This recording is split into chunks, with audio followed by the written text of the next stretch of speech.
While many businesses shut their doors during Sunday's snowstorm, others decided to stay open. News 8's Zuri Hoffman takes us to one spot in downtown Hartford on a mission to serve customers, snow or shine.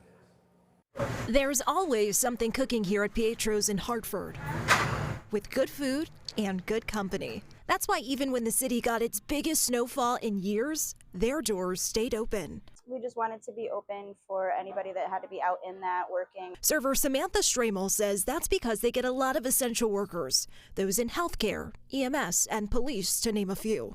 People who had to be out in the snowy conditions, and of course, they needed somewhere to eat. It was very busy on Sunday. We had to close an hour early just because the storm did get pretty bad. The city of Hartford got close to 1.5 feet of snow Sunday, but even so, the workers here stayed open for pickup and delivery, and of course, for the regulars too. I know a lot of people by name.